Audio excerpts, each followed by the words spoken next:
Baik, kita lanjut lagi ya. Kali ini untuk video tutorial terkait perubahan di bagian laporan persalinan. Jadi ada updatean terbaru terkait laporan persalinan ini, terutama untuk kasusnya ketika pasien melahirkan bayi kembar ya. Laporan persalinan.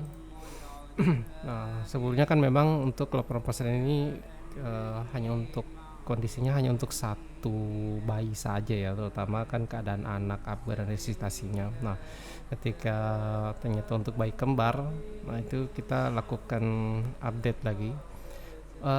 Untuk pengisiannya sebenarnya sama saja ya, seperti biasa memilih dokter, memilih data bidan, kemudian keadaan ibu. Nah, yang berbeda adalah di bagian keadaan anak, dimana di sini secara isian formnya sebenarnya sama saja dengan yang versi sebelumnya. Cuma di sini kita bisa menambahkan data bayi berikutnya gitu. Karena kan meskipun bayinya lebih dari satu, bayi kembar ya, tapi kan keadaan ibu dan ikhtisar pelesariannya kan kurang lebih sama. Nah, karena itu di sini nanti mulai dari keadaan anak, ABG dan resusitasi itu bisa lebih dari satu anak atau bayi. Nah, seperti biasa cara pengisiannya, nanti kemudian jika untuk kasus pasien yang melahirkan lebih dari satu bayinya, nanti bisa diklik tambah saja ya untuk bayinya. Tapi semua cara pengisinya sama, tidak ada yang berbeda. Nah, nanti ABGAR skornya pun nanti akan bertambah di sini. Oke. Seperti itu, resusitasinya pun sama. Nah, itu dipisahkan atau dibedakan mana anak pertama, mana anak yang kedua dan seterusnya. Kalau salah nanti tinggal dihapus saja ya.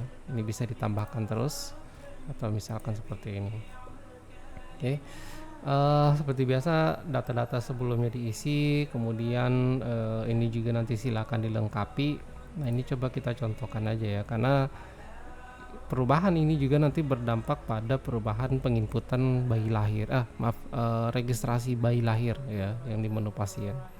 Nah, ini misalkan anak pertama kondisinya mungkin begini ya, 01 lah ya. Kemudian anak kedua, nah ini untuk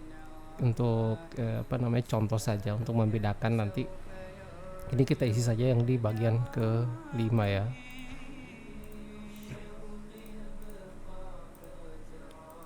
Oke, jadi ini 3, ini 6. Kemudian resusitasinya ini kita pilih dilakukan tidak, ini contoh aja.